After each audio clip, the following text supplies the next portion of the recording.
So the relative amounts of acid and base are important when we consider how effective is a buffer. A buffer is going to be most effective when you have equal concentrations of the acid and the base. So to demonstrate that, let's look at two solutions of a generic buffer, 1 liter of each. It's the same buffer, so the pKa is the same, it's 5. And we're going to calculate the percent change in pH when 0.01 moles of sodium hydroxide is added to each. So the more effective buffer will have a smaller pH change, and the less effective buffer will have a larger pH change. So some of this is done for us here. Here's solution 1. We've got 0.1 moles of acid and 0.1 moles of the base. The initial pH is 5. Solution 2, we have 0.18 moles of acid and 0.02 moles of the base, and the initial pH is 4.05. So when we add this 0.01 moles of the hydroxide, we can assume that that's going to react with the acid, and so the acid, the number of moles of acid goes down and the moles of the conjugate base go up. Same thing over here. We're doing the same thing to both of them, but the result is going to be a little different. So this is a buffer situation, so we can use the Henderson-Hasselbalch equation. So the pH of this is going to equal the pKa plus the log of the base over the acid.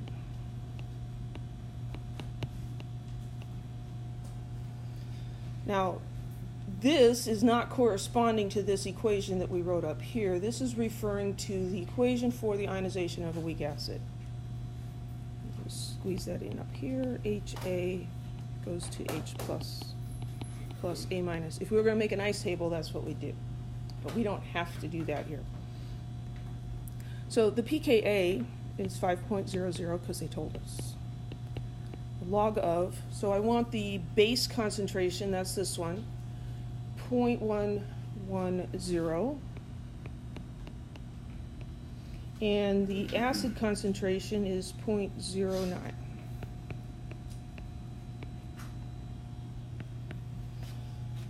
So calculator says 5 plus the log of 0.11 divided by 0.09. 5.0871. So we can do that for the other buffer. pKa is the same. Log of the base concentration, or base moles, 0.03 divided by the acid.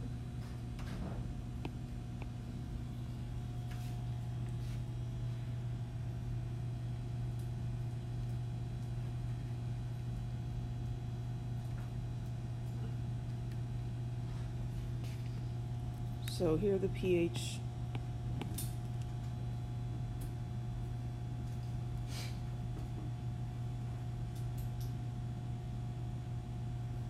is 4.25, 4.2466.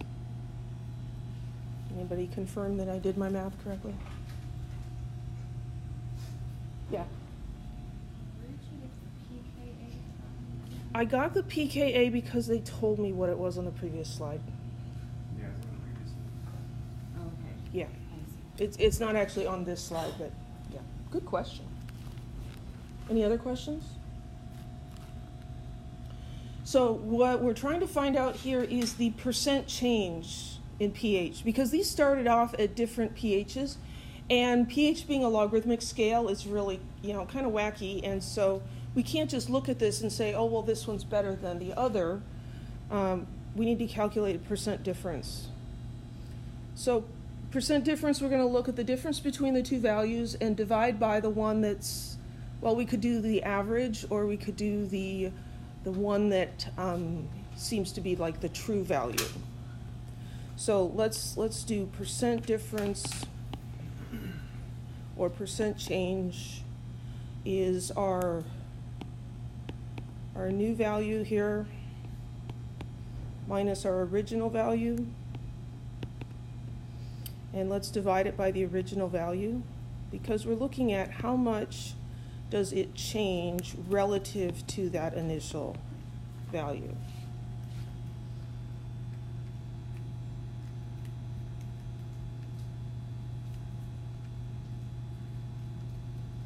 So I'm getting 1.742%, which it should probably be at most 2 sig figs, 1.7%. And then if we do the other one,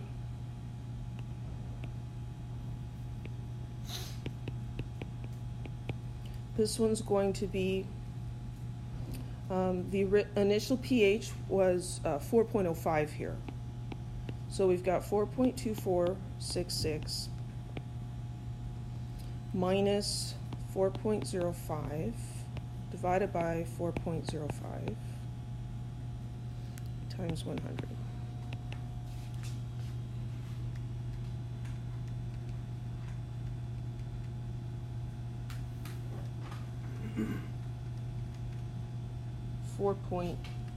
.85 or 4.9%.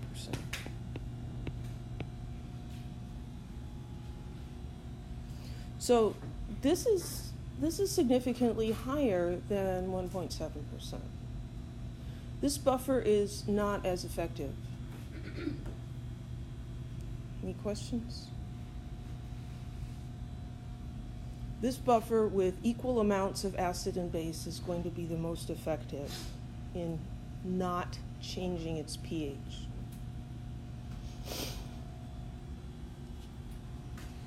So the relative concentrations need to be similar. They don't have to be exactly equal. So this is our kind of guideline. To be reasonably effective, the relative concentrations should differ by less than a factor of 10. Or we could state it this way, that the ratio of base to acid is between 0.1 and 10. So you could have the base being 10 times more than the acid, or the acid being 10 times more than the base, but you don't want to go further out than that. The absolute concentration, not relative, but the absolute concentration also matters.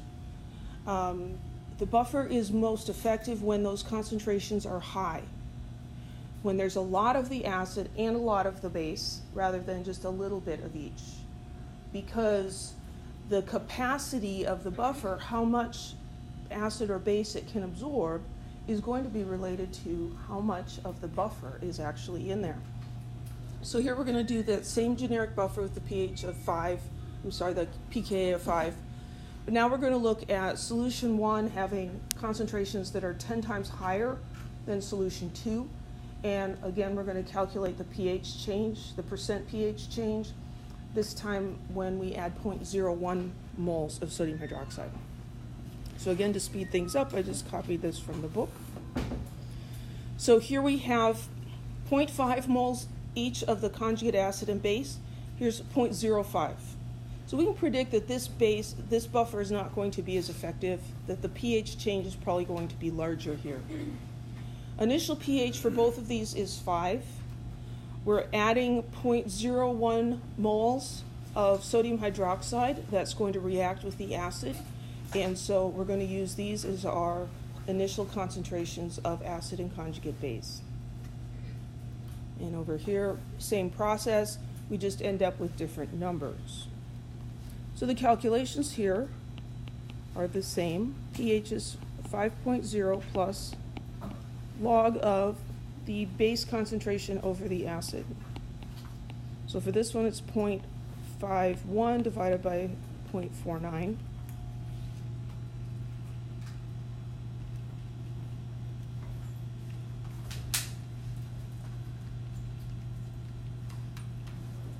And 5.0173.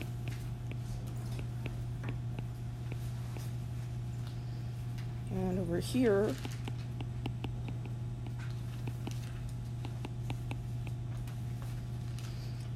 The base concentration or the base amount is 0.060 moles, and the acid is 0.0, oops, that's not a 0.04 moles.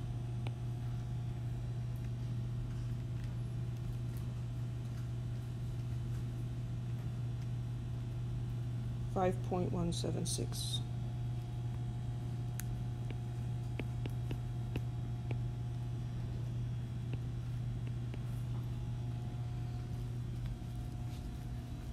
And we can tell that the pH change is larger here, but we were asked to calculate the percent change in pH. So percent difference or percent change.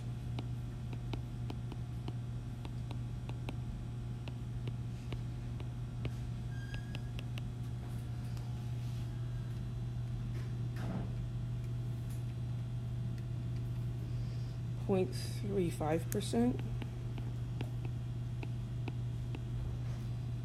The other one,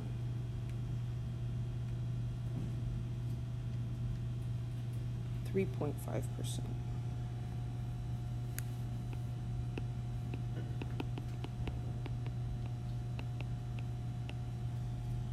Any questions?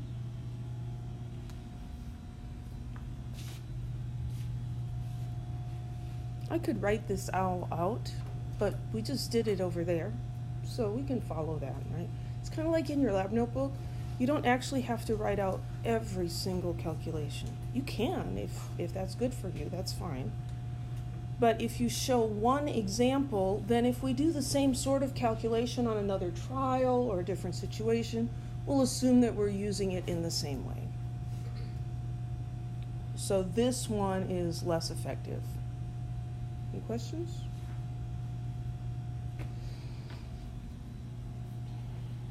So we can calculate the outermost points of the effective pH range of a buffer.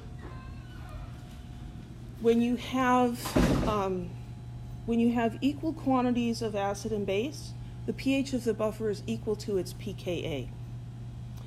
And so what we're looking at here is what pH range can we expect a buffer to be effective in relative to its pKa. So let's look at the lowest pH, and we're using that 10 times larger or smaller relationship. So here we're looking at the base having a concentration that's 0.1 times the acid concentration. So our Henderson-Hasselbalch equation will be the pH is equal to the pKa plus the log of the base over the acid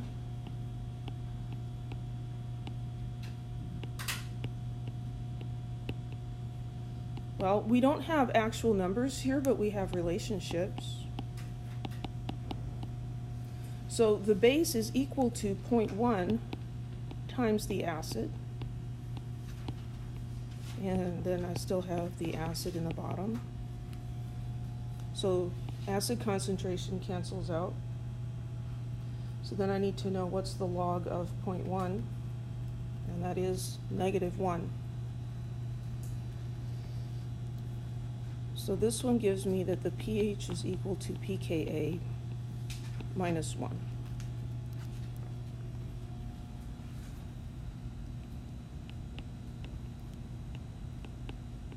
Down here, doing the same thing. I want the base over the acid. Here the base is equal to 10 times the acid. So instead of writing the base, I'm going to write 10 times the acid divided by the acid concentration. Those cancel out. I end up with pH is equal to pKa plus 1.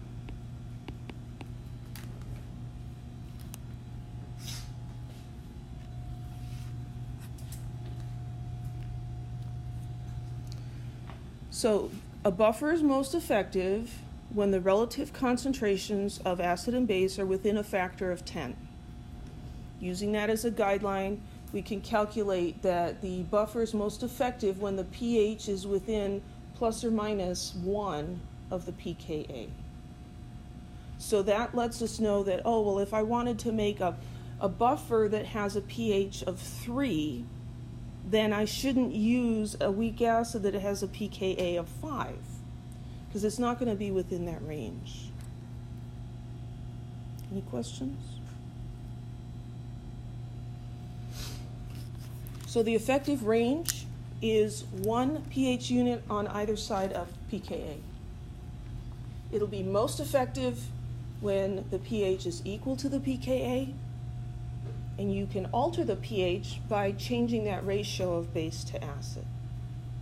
So when we calibrated our pH probes on Tuesday, we used 3 buffers. One was pH 4, one was pH 7, and one was pH 10. We used buffers there because as you're dipping your probes in there and stuff, you're going to be adding a little bit of water, and we want the pH to stay the same.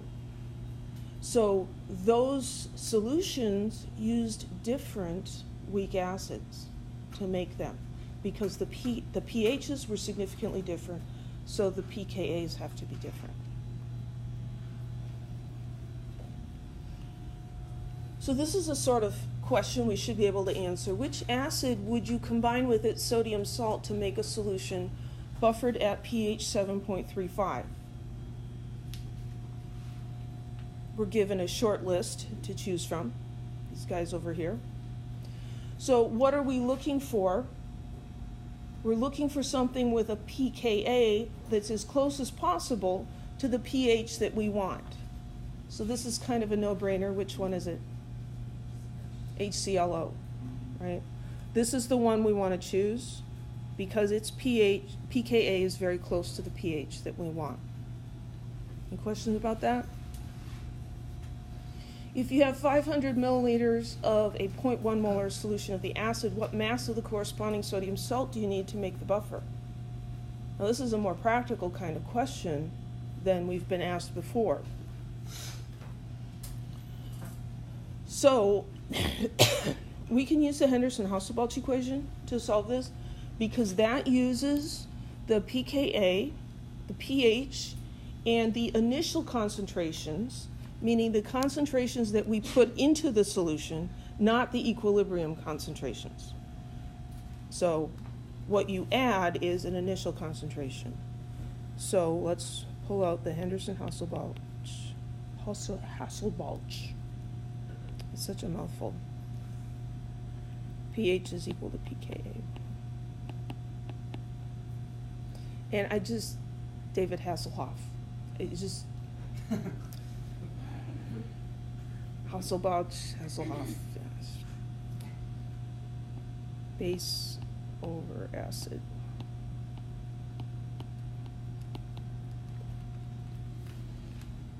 So this time, instead of calculating the pH, we want to calculate the base molarity, base concentration.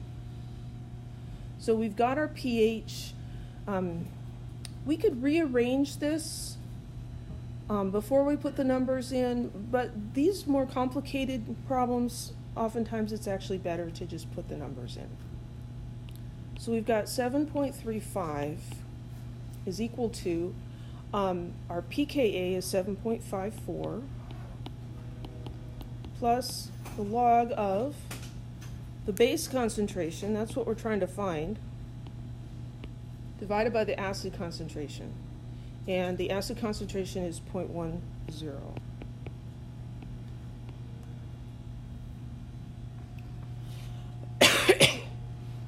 So we need to solve this then for base concentration. So what I'm going to do is I'm going to take the 7.35 and I'm going to subtract 7.54. So I'm going to subtract this from both sides. So I'm going to get negative 0.19 over there is equal to the log of base over 0.10. I need to get rid of the log, so I'm going to take 10 to the x of both sides. So I get 10 to the minus 0.19 is equal to the base concentration over 0.10. So the base concentration then equals 0.10 times 10 to the negative 0.19.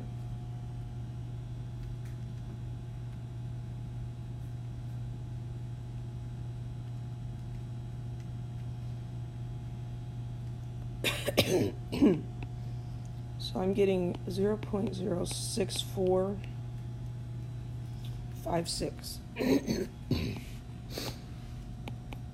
molar. Any questions?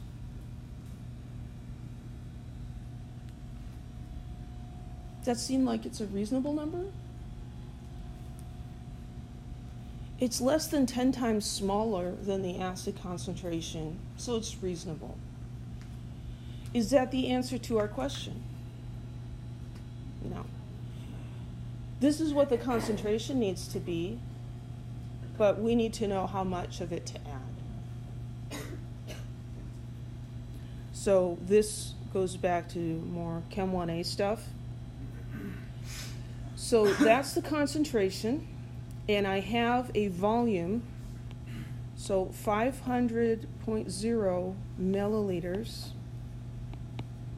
And I can use my molarity here as a conversion factor, 0.06456 moles per liter. And then I'm going to need the molar mass. So what is the sodium salt of that acid?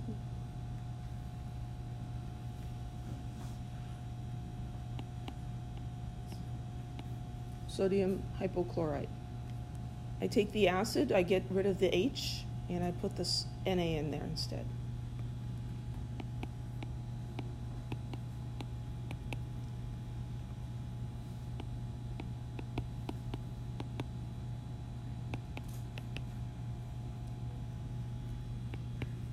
When you're calculating molar masses, I don't think you should round to fewer than 4 significant figures. You can keep more if you want.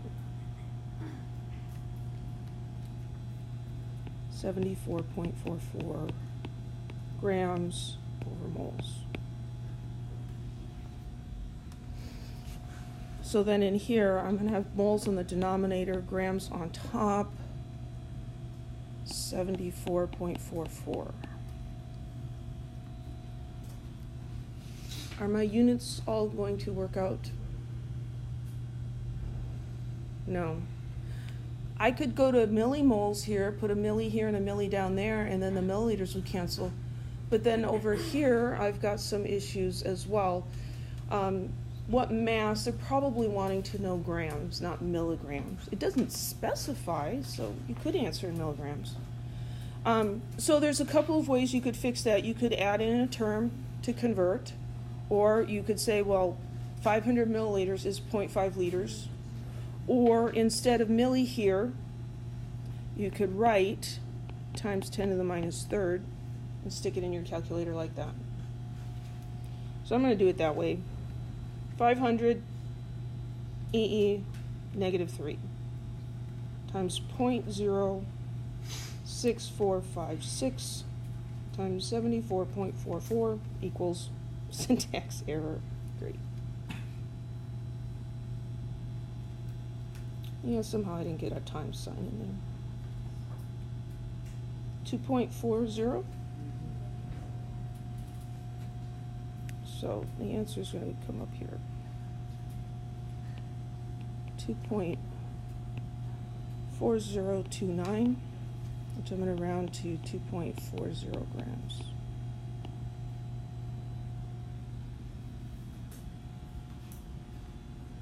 Any questions?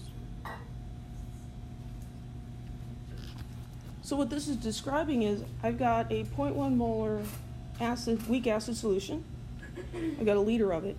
And this is how I can calculate how much of the conjugate base, the salt of that acid, do I need to add so that I can make a buffer with this specific pH.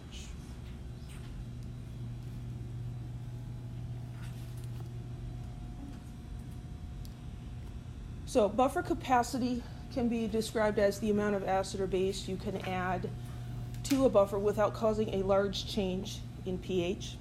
Now, of course, large change is a relative term.